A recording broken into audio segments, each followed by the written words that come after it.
another gust came through and hit the kite and pulled it out of my hands because I hadn't really connected it yet, and shock loaded the system. The line broke. So there goes the kite. But because the gust was so strong, the kite actually rolled downwind up over the dam, and then so I swam to shore and had to go retrieve the kite with tail between my legs, embarrassed that, I couldn't kite back to shore where we started.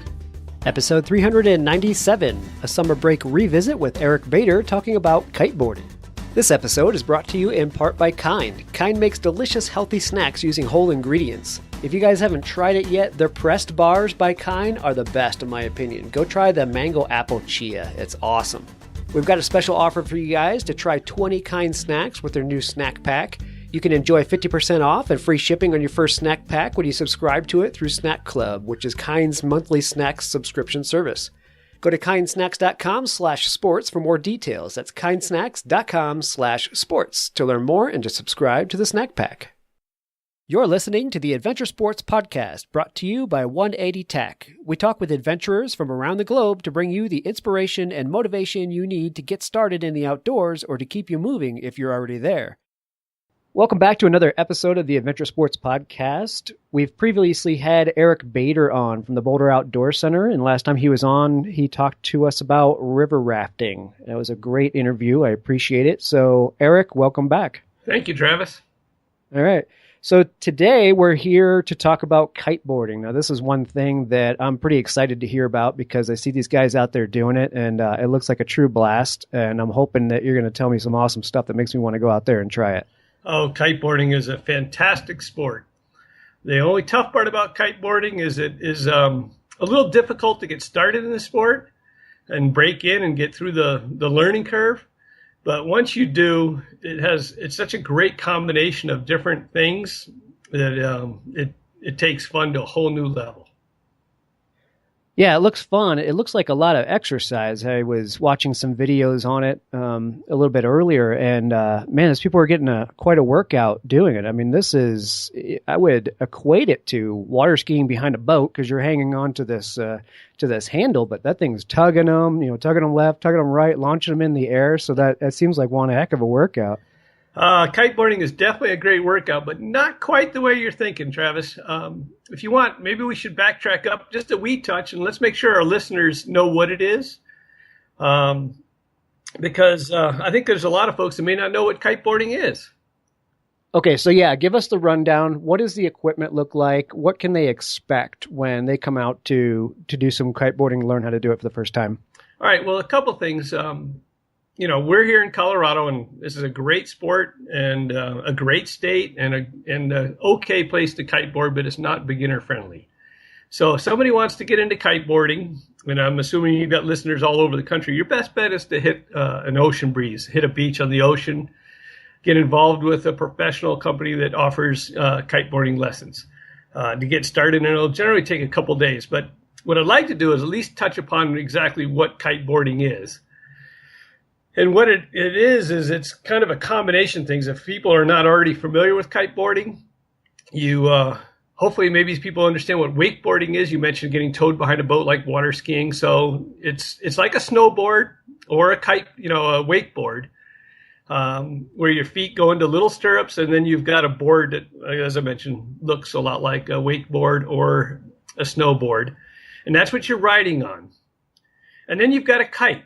And your kite's flying up there just like most any kite you had when you were a kid, except these are a little bigger, and you've got kite lines that come back down to you. But here's where it's a little different, Travis. It actually attaches to a harness on your body. Okay. So when the kite pulls you, it's actually pulling on a harness on your body, kind of like a climbing harness. And then your hands are on a bar that allow you to steer the kite. And that's what that bar is what actually allows you to turn the kite right and left and then actually control the pitch of the kite. Okay, so the bar is attached to not just one rope that is attached to the kite, but it has a left and a right, so you can steer the left and right side of that wing. And actually stop there for a second, because we're talking about kite, and I think a lot of people would envision this triangular kite we might fly up there as kids, out in the schoolyard. But you're really talking about something that looks a little bit more like an airfoil, like a wing that a paraglider might use, just smaller, correct? That is correct. The technology of paragliding has been applied toward kiteboarding and vice versa, I would imagine. So yeah, we definitely have a little more technology. But going back to, the one-line kite, that we flew as kids, these are four-line kites generally, and sometimes a fifth line for safety. But the four lines are what you steer the kite for. So there's trainer kites or stunt kites that people might be flying out there that are four-line kites. Two lines are kind of flying the kite, and then the two lines that are attached to our bar is what you use to turn the kite and control pitch. So that is also part of the fun of kiteboarding. So we're combining the sport of wakeboarding, and skimming across the top of the surface of a lake or ocean, at possibly a pretty good high, rate of speed, 20, 30, 40, 50 miles an hour. And then you're adding in flying a kite, which is also fun and challenging just by itself. And potentially flying yourself. And right? then, as you go across that water, which also is just fun, being on the water and carving the water back and forth just like a snowboarder. Then when you do some different maneuvers with the kite has the ability to lift you off the water in the form of a jump. And those jumps can be pretty big with some of the bigger kites. So basically, we are flying a kite, as you mentioned. It's kind of rectangular, looks like a paragliding kite, maybe a little smaller than a paraglider, but as we mentioned, a little bit bigger than the kite that we grew up with when we were, flying at 5 and 10 years old. Right. So these, from what I saw, these are actually the spars or the portions, the bracing in the wing itself are inflatable, right? Is that pretty typical of a wing, or is that just one style of one? Well, for the kiteboarding, because we're on the water, you generally will use a kite with a leading edge that's inflatable, because if it does crash in the water, which can happen, it floats. And then there's some struts that come down to give it some support, and those are also inflatable. So the whole thing will pack up into a backpack. And then when you get to the lake or the ocean, your body of water, you unroll it, pump it up, hook up your lines, put on whatever, a helmet and whatever gear you need to keep you warm. It could be just a bathing suit. Could be a dry suit if you're in cold temperatures like here in Colorado. Sometimes it can be. Yeah, right. And then unless it's today. Yeah, today. Well, today's a little nice day, but the water can be pretty cold too. This is true. And then you get your kite board, so you get your kite flying. Usually somebody has to launch you, and you fly your kite for a little bit, and you also want to get the right size kite for the conditions. So if it's blowing 15 miles an hour, you might have a big kite. If it's blowing 40 or 50 miles an hour, you have a tiny little kite. Oh, interesting. Okay, I did wonder about that, so, about various sizes and why you might want to get into different sizes of kites. Yeah, you generally, once you get into the sport, you're kind of in for a buck. You got to jump in both feet generally. You're going to get committed. You're going to want 2 or 3 different kite sizes. The kite sizes are just like a vehicle. Do you need 4 cylinders? Do you need 6 cylinders? Or do you need 8 cylinders? How much power do you need that kite to generate for you? Okay. So you start flying, somebody launches you, you're flying your kite on your beach, you're comfortable with the size of the kite you have, you grab your kite board, and now you're walking toward the water. You get in the water, walk out to knee to waist deep, put the board on your feet, you dive the kite, and it'll start pulling you downwind. And during that downwind pull, it's kind of like a wakeboard or water skiing. You'll actually also lift you out of the water and onto the surface and start you across the body of water. And then you bring the kite back up a little bit to and out in front of you, and it'll continually pull you. And then like a sailboat, you can actually start carving your board using the wind and your kite like a sailboat and go upwind. Okay, that was going to be one of my questions, because from having a sailing background, I wondered if you could tack back into the wind, because obviously we could we could get wind off of the shoreline, and that thing could take us out forever. And if you don't know how to tack into the wind, you might be gone forever too.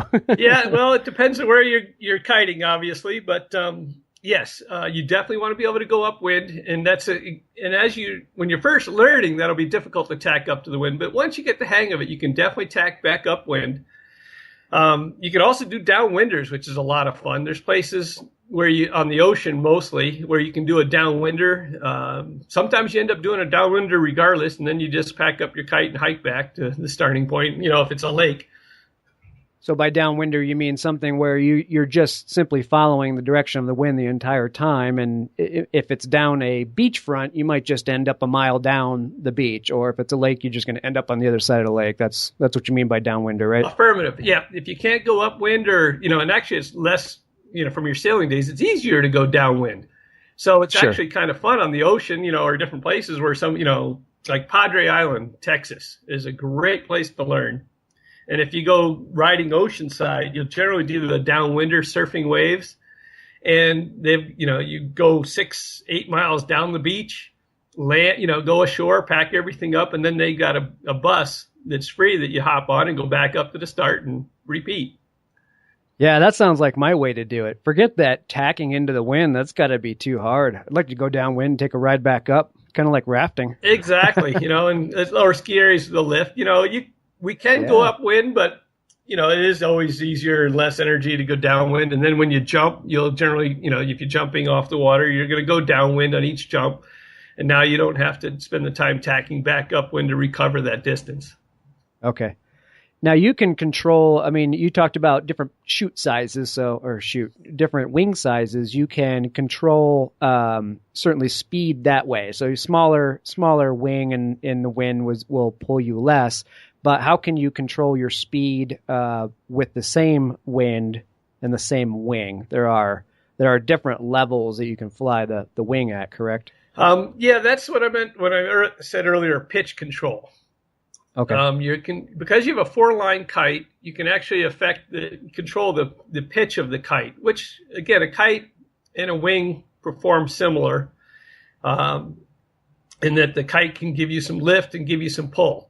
So let me backtrack up a step. Let's talk about the corners of the wind window, and then I'll go back to pitch control. So if you're flying your kite and you fly to the corners of the wind window, which is, imagine the wind coming from your back, and you're looking straight downwind. If you're looking straight downwind and you dive that kite straight downwind of you to maybe 20 feet off the water, that's when it's going to catch, it's going to pull the hardest because it's catching all the wind that's going, obviously downwind. That's redundant, but sorry. But in the right direction. Yeah. So that's if you want to go downwind. But now that kite's not going to stay there. It's going to keep flying. So it's going to fly across, straight downwind of you, and then it's going to fly all the way out to what we call the corners of the wind window, which if you're facing downwind, maybe put both hands straight out perpendicular to your body. The corner of your window is the, if you bring the kite up to 12 o'clock straight overhead, now it's actually parallel to the wind, then it's really not pulling very hard on you. And you reduce the amount of energy that you're getting from the kite. And that's the corner of the wind windows. Anytime you bring the kite back up into the wind as far as it'll fly, it'll pull less. So it kind of stalls you out in a way just because it doesn't have nearly the drag on it as opposed to having it directly out in front of you and just pulling you like it was a speedboat right downwind. Yeah, correct. So it'll fly out to the corners of the wind window as far as the design will allow, which is pretty far. It's kind of like, if you, on your sailboat, pointing it straight into the wind, all of a sudden the sails start luffing. Right. And you don't have any power. Now the kite won't go that far to luff because if it does, it'll fall out of the sky. And then you have pitch control, or what's called power depower. Some of the kiters, your steering lines are connected to the back edge of the kite, and when you pull on those, it's kind of like creating drag on the wing. So your kite will now fall back downwind a little bit more and start pulling a little harder on you. So that's the pitch control that you have of the kite, the forward and back from the leading edge to the trailing edge. And that's not a whole lot different from, an airplane and ailerons.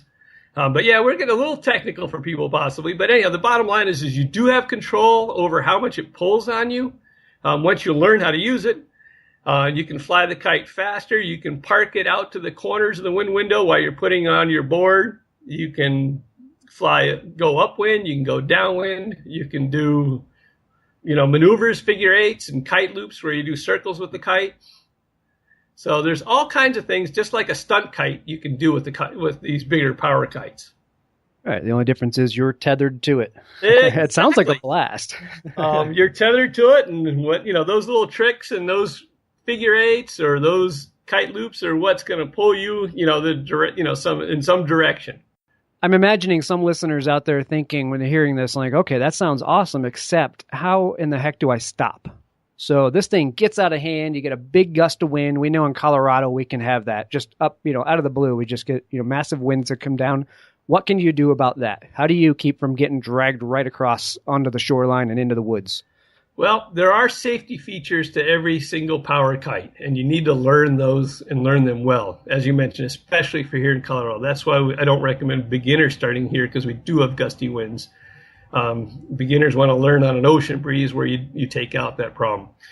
But yes, here in Colorado, we do have gusty winds. And even on when you're on an ocean breeze without the gusty winds, you need to learn your safety features. But the safety features to kiting are passive. And what I mean by that is you have to do something, So if you're starting to get dragged or lose control of the kite, there's several options you have that can that can help you out. One could be just letting go of that steering bar, because most likely you're causing that out of control piece. Okay. Not one of my favorites, but when you're first learning, some folks teach that. There's also a release. There's 3 releases, basically. There's a release that releases 2 or 3 or 4 of the lines so that now the kite really won't fly. So imagine your kite is now attached to you, but only by one wingtip. Okay. So it's going to turn and stall out, and it's not going to drag you along at that point. Exactly. It's just going to be parallel to the wind, and it's going to look like a rag flopping around, but that's all it is a rag, and it's no longer going to pull on you. So that's going to be, one of your first safety options. Your next safety option is you can actually release the kite from yourself. And that completely, and then the kite will just blow downwind someplace, and without resistance, it just blows at the rate of the wind until it finally gets caught on something, bumps into something. But generally speaking, it doesn't fly very well without resistance. Right. And then the third way actually is part of the second way, is you release it from yourself. There's a backup to that, or a safety called a leash. And that leash is still connected to that 5th line or that one line that allows the kite to flag out. So you can actually release the kite from you and have a backup leash where you're still not losing the kite, but it automatically flags out. And then you can release that as well. So again, you can always release the kite from yourself. You always have an out. So ideally, you're going to let the thing go and hope that it pretty much dies out and comes down, loses that gust of wind that it caught, and then you can kind of one by one release different lines and let it stall out before you really have to release the entire thing from your body. Yeah, I think you got it. And even before you release it, you can park the kite out to the corner of the wind window. And if you let your body sink into the water, there's a lot of resistance to if your body's down in the water. And a lot of times the kite will sit, overhead, and you'll be fine and wait for the gust to pass. So that begs the question, if you allow your kite to go down into the water, it floats because it's got inflatable ribs, but how do you get it to come back up out of the water? We've all fought our kites, down in the schoolyard, and the darn thing lands, and you're tugging on it and trying to get it to catch that wind again. How does that work with kiteboarding? Well, it's a 4-line kite, and that is a skill you'll need to learn. And when you're first learning, that is one of the more challenging skills to learn, which is a water launch. But your goal is for the kite to land on the leading edge, so kind of upside down, so it's floating on that leading edge. The trailing edge doesn't have floats on it, so if it lands with the trailing edge, then it generally sinks into the water a little bit, and that can make things challenging. So you'll have to work on pulling on some of the leading edge lines if it's on its back, until it kind of catches enough wind to turn upside down. Okay. And if it's a light wind, you may not be successful in this, in which case you're going to float until you float ashore, which is, again, the reason why you want to have that wind floating, the wind blowing towards shore for when those things happen. And then once it's on its back, then what you do is you'll pull on a couple lines, and the kite on its back will catch some wind and fly out to the corner of the wind window, which will be to your right or to your left as you're facing downwind. Hopefully you have a board on, which gives you more resistance, and you put your feet downwind to, again, provide some resistance. And then you slowly bring the kite up onto its wingtip by creating some drag on one of the steering lines. Okay. So the kite then just stands up on its wingtip, and then once it does that and the water kind of runs out of it and you're balancing it there, when you're ready, you'll pull on one steering line. It'll kind of rock back toward its backside a little bit, and then it'll take off and start flying. Hey, ASP listeners, have you ever tried a Kind bar? You may have seen them in your local grocery store, coffee shop, or gym. They make delicious, healthy snacks using whole ingredients. Well, if you're ready to try some tasty and healthy snacks, we've got a special deal for you. Try 20 Kind snacks from 7 of their unique product lines with their new snack pack. You can enjoy 50% off and free shipping on your first snack pack when you subscribe to it through their Snack Club. Snack Club is Kind's monthly snack subscription service. Go to kindsnacks.com/sports for more details on that. I love their pressed bars like the mango apple chia bars, or I pretty much guarantee you're going to love their breakfast bars first thing in the morning when you climb out of that hammock. So take a minute and see what they're creating over at kindsnacks.com/sports and get your 50% off plus free shipping on your first order. That's kindsnacks.com/sports. There's some skill to learn there other than just simply standing on a board and keeping upright and like you would be wakeboarding behind a boat. You're doing a two-dimensional thing at the same time. You're trying to fly this kite while trying to balance on this board, keep enough speed up, but not too much speed. Yeah, that sounds awesome. I want to try that. Well, you sold me. And Travis, you're getting it. That's what makes the learning curve difficult. Right. If you know how to wakeboard or snowboard, that's going to help you out a lot. If we give people when they're first learning a trainer kite, or which is a stunt kite, so they can learn how to fly the kite. And then you got to start to marry those things up and create the balance that you need so that you can just glide across the surface of the water. Right. Yeah, that's cool. I can see where the learning experience would be tough, but it could be fairly quick too. You start piecing these things together. If you're, like you said, if you're past wakeboarder, past snowboarder, you have kind of the feet under you. You're used to that, that balance and the control of your feet. You can kind of set your mind over onto the kite and what it's doing. But if you're trying to learn both of them at the same time, that could be a little interesting. When I first learned to kiteboard, I was hopeless on a kiteboard, because I couldn't stand the feet being on the same board. Right.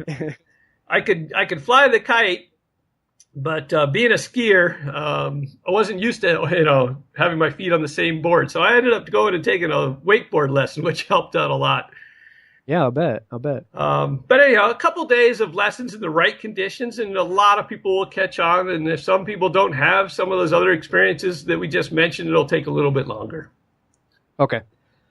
So like a lot of those things, give it a few days. If you really want to learn kiteboarding, don't just go out one day and expect you're going to pick it up. Make successive days in your trip to learn it, and you should be all right generally. Exactly. Good instruction. And then you definitely need, if you're going to do a kiting vacation, you got to do some research on where to go, so that because you need wind.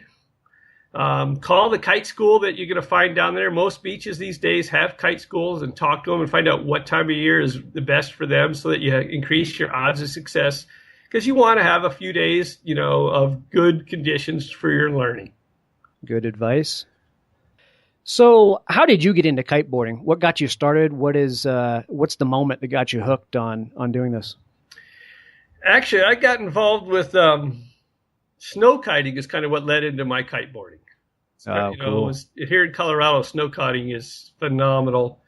And being that I worked in a retail store, one of the reps for one of the snow kite manufacturers, Ozone, stopped in and said, "Hey, you guys got to carry these things. These things are the bomb." Nice. And snow kiting is a lot easier to get started on because you don't sink, unless you're in real deep powder. You don't sink down in it, so you don't have to have that as much balance to get up on your, get ripping across the snow. It's less. There's less resistance on the snow. Ideally, you want to learn with skis until you have double the edge, and you can walk around as necessary while you're learning. Yeah, that makes sense. And Throw skis on first. And you learn to fly the kite. Yeah. So that can help you learn to kiteboard. So that's how I got started with snow kiting. Had a blast doing that. And then I had so much fun snow kiting in the wintertime. I was like, well, I guess I need to learn how to do this kiteboarding in the summer. And yeah, that's awesome. You don't get too many sports that you can straddle the seasons with like that. Yeah, you can definitely use the kites for both seasons and have fun year round with them. And yeah, it's just wonderful. You go ski in the wintertime, you're skiing for free, but I think that'll be another subject for another day. Getting back to the kiteboarding, I would love to share with our listeners the different options for kiteboarding. Okay, good idea. Basically, when you're first learning, it's a lot of fun just to get up on the board and rip around kind of like you do behind a jet ski, or a motorboat, wakeboarding. Right. But then as you progress in the sport, you have additional options, which is, you can go kite surfing. Here in Colorado, that doesn't work so well because we don't have much of the way of surf. But just like surfers on the ocean, you can actually use your kite on the ocean and use that to get out beyond the waves and then actually turn around and come back in and surf the waves with the kite helping propel you as well and helping you along. Right. And so that's a lot of fun. So you can do that on a kiteboard. You can do that actually on a surfboard. Some of the folks that are really good do it on a surfboard. Wow. With the kite. Yeah, those guys are awesome. That's beyond my skill level still. With feet strapped in, or are they actually riding the surfboard as the surfboard was intended to be ridden? They can do it just like a normal, both ways. We call it impressive. strapless. Strapless. Yeah. Could have multiple meetings. And these guys some of these guys are so good. They'll be riding that surfboard, a regular surfboard strapless, and they'll go over a wave. And a wave, by the way, of any size could now be a jump, like a ski jump. Right. To propel you into the air with the kite. These guys will go out beyond the waves and they'll hit the waves with their surfboard. They'll jump in the air. Now they're not attached to the board, and they'll flip it with their feet so that it does a couple spins and then land back on it. Man, and keep going. As if it weren't hard enough to do on a skateboard, and you take this big long surfboard and try it that way. That's insane. I got to see that. Oh, it's quite impressive what folks can do with kites. So that's one option. Along with just regular kiteboarding, there's kite surfing. Then actually people are racing kites. Okay. Just like a sailing course where they can go, fastest person wins. And you go out around buoys and you tack, upwind one direction, go downwind, and then tack up another direction, and you do a course. And they have special boards for racing, which is also pretty neat, that are super fast. And then they also have hydrofoil boards. Really? That's cool. And you can ride in super light winds, but a hydrofoil, I don't know if people have seen, motorboats with hydrofoils where they get to a certain speed and then the whole boat, and hull come out of the water. Yeah, they hop up on a plane, and you see the big ferry boats over in Europe like that. Exactly. Well, you can do that with kiteboarding as well. That's neat. So what's the benefit in that? How does that differ from just your regular kiteboard in the water? Well, when you're hydrofoiling, it's F-O-I-L-I-N-G, foiling. Once you get up some speed, you get up on the foil, and your board lifts out of the water. So you have less resistance because of the foil's the only thing in the water. So you'll actually go a lot faster because you're on this little tiny, tiny wing underneath your kiteboard. And some of the advantages of that is it actually can lift your board and you above the chop. On the ocean, there's waves, or even on lakes, there's waves. So it lifts you above it and gives you a really smooth, super fast ride. Oh, that's cool. Yeah, I'd like to see some of the racing. That sounds interesting. So if somebody were looking to get into it, what's the equipment costs look like? What could they expect to shell out if they decided they're really going to take it on and it's worth buying the equipment from the get-go? Yep. Well, basically, a board's going to run you $600-800. Kites are going to run you, smaller ones are $1,200. More expensive ones are about $2,000. You'll need a harness. Those aren't too bad. They're $100 to $200. And I'm quoting new prices. Of course, there's used gear. Right. But in this kiting industry, you got to be real careful about used gear because there's some older gear that just isn't safe to use anymore. So it's not unlike buying used climbing gear. Your safety really does depend on it. Exactly. And especially here in Colorado where you need higher quality gear to deal with the gusts that we have to deal with. Right. Okay, how about a time when things went a little squirrely on you? It sounds like things can go on while kiteboarding. Any stories about your experience there? Yeah, I have to admit, I definitely have a story.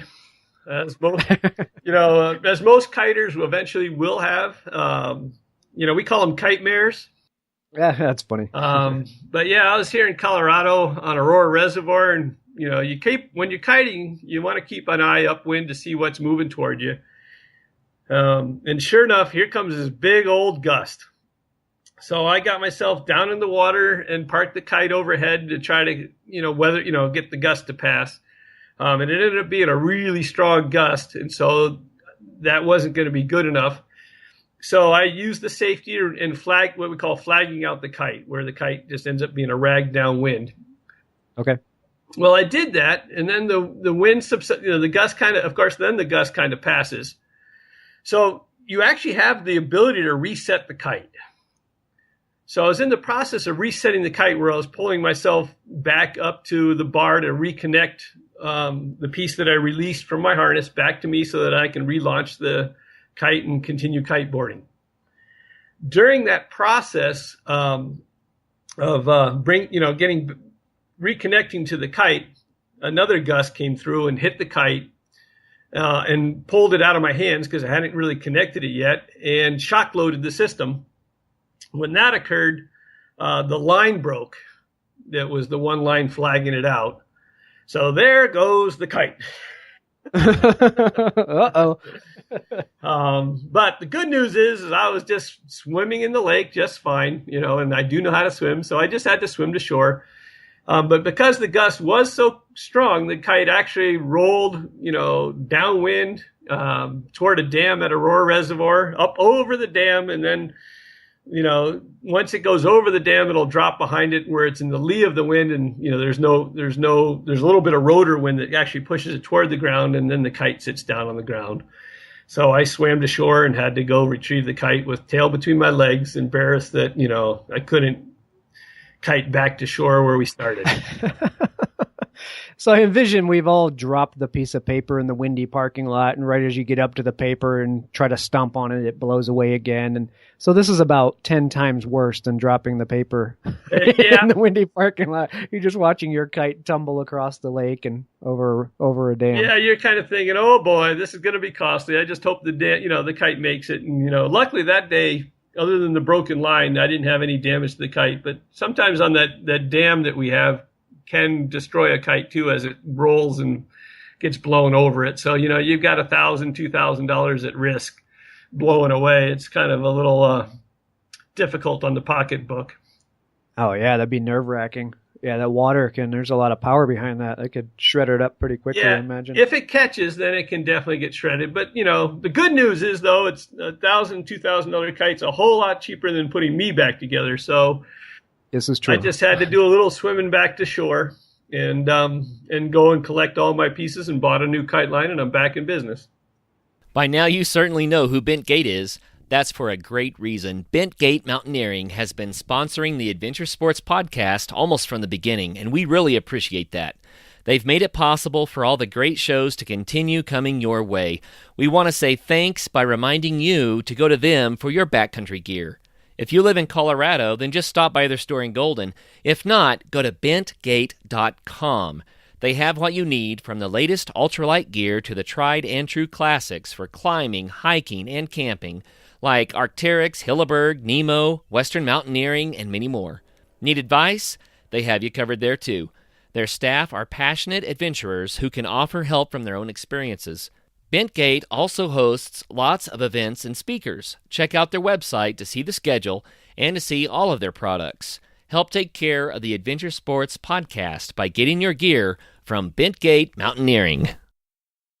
The 180 Flame is the ideal alternative to bulky and fragile gas-burning camp stoves. The 180 Flame utilizes fewer parts with minimal weight and maximized reliability. The locking tab and slot design means there are no hinges, welds, or rivets to fail you in the field. Cook your food and boil water quickly using only small amounts of natural fuels including twigs, grass, pine cones, and leaves. Weighing just 6.4 ounces, the 180 Flame is the ideal alternative to a backpacking stove. You can find your new flame at 180tac.com or a retailer near you. 180 Flame. Think big, pack small. All right, so remind our listeners about the Boulder Outdoor Center. You were on previously talking about rafting, and we talked a little bit about Boulder Outdoor Center and what it is you do and what you offer. So remind them. Well, basically, my name's Eric, and I do run the Boulder Outdoor Center. We do all kinds of outdoor adventures. We do not offer kiteboarding lessons here in Colorado because we just don't have a place to do it safely. But we do sell the kiteboarding gear, and I love kiteboarding, and I love selling the gear. And I generally will set kiteboarders up with one good advice, and then good equipment for a great price. I usually work with each person individually, figure out what they need, and then I'll work them out one heck of a deal, just because we don't have a very big market for kiting here in Colorado. Okay, cool. So they can definitely talk to you and get some advice before they get into the sport. Exactly. We've got some kiteboarding gear on our website, but I generally take care of people individually, and I set them up with exactly what they need instead of trying to sell them a specific beginner package. You want to get the right size kite for the right person, the right size kiteboard, and short of being on an ocean beach with hundreds and hundreds of kiters like Maui, or like there is in Maui, you're not going to find a kite shop that really has a whole lot of gear anywhere in the middle of the country. Anytime somebody is interested in kiteboarding, I'll generally get them a 10% deal to start with, and usually I can make a better deal once we figure out the package or what they're looking at. So that's the trick that I can do for folks is I'll work with them individually to get them exactly what they need, and I work out a deal with each person because I don't have a lot of demand for the kites, so I can work one-on-one and get people set up correctly. Okay, great. So if you want to talk to Eric, you could give him a call at 303-444-8420 or email him at info@boc123. That's for Boulder Outdoor Center, boc123.com. That sounds great, Travis. So how would you say kiteboarding is a benefit? So one of the things that's really neat about kiteboarding is that it's environmentally friendly. You're using wind, which is obviously clean energy, and we're converting that clean energy wind into energy that's going to propel us across the surface of the water. Going across the surface of the water, guess what? No footprints. So kiteboarding is 100% self-serving and low impact on the environment. Self-serving in that it is huge amounts of fun, and low impact because we put a few barefoot prints on the beach, and that's about it. That's great. So I mean, it's the epitome of leave no trace. Exactly. We definitely leave no trace other than accessing the water by walking, across the ground. But once we start kiteboarding, it's all clean energy. And it is, as we discussed earlier, and it's a great workout, but it actually works out the core. It's a great core workout. You'll generally find after a couple hours, your stomach muscles will be just, unless you're in real good kite shape, will definitely be wanting a break. All right, let's do funny story. Got a funny story? Let's see. Yeah, I guess a funny story would be is one day at Aurora, I was kiting along, kiting across the water.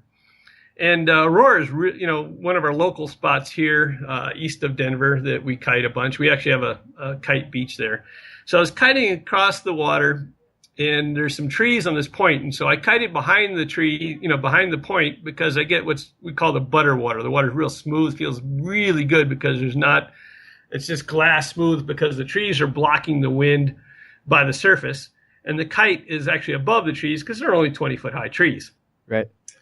But one of the things the trees do is when the wind hits the trees, the wind doesn't just stop. It actually bounces off the trees and then goes up above the trees. So behind the trees, you got a little bit of lift. So I'm kiting across the water in this nice smooth water with my kite, and I get my kite into that wind with, where I get a little bit of lift, and I did what's called a jump turn, where I bring the kite overhead and I jump up in the air, and then I spin the kite or loop it, make a 360 with the kite, and then land and go back the other direction. And I was expecting a nice jump with the lift off the trees. Well, I got a little more lift than I expected. So, the kite goes over my head. I jump off the water, and then, the kite loops, and then it loops again, another 360, and I'm still going up. So after 2 loops in one direction, I said, well, the lines are starting to twist. And so I stopped it, and I started coming down, and I looped it the other way to undo the lines, and I started going up again.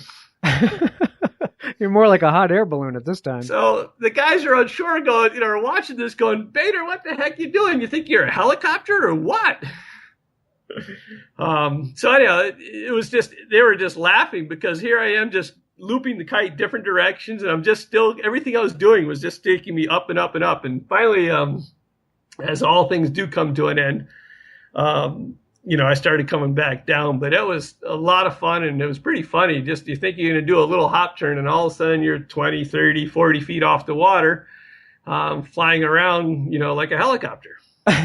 That's funny. It reminds me of the scene in Willy Wonka, the chocolate factory, when they drank the soda and they just kept going up and up and up to the fan. Yeah, it probably wasn't too far off of that. That's good. Great. All right. Well, I appreciate you stopping in and talking about kite surfing. I, for one, want to give it a try. And I know I say that about all of these adventure sports that I interview people about. But, man, that sounds like a blast. I really do want to give it a try. So you've definitely sold me on it. Well, excellent. If I can help, let me know. I'm happy to give you advice on the lessons. But as I mentioned, I won't be able to help you with the lessons until you're ready to purchase some gear. That works. I have to go out to the ocean and try it out there first and then come back and risk my life on the lakes. Sounds good. We'd love to have you. Right on. Thanks a ton, Eric. All right, you bet. All right.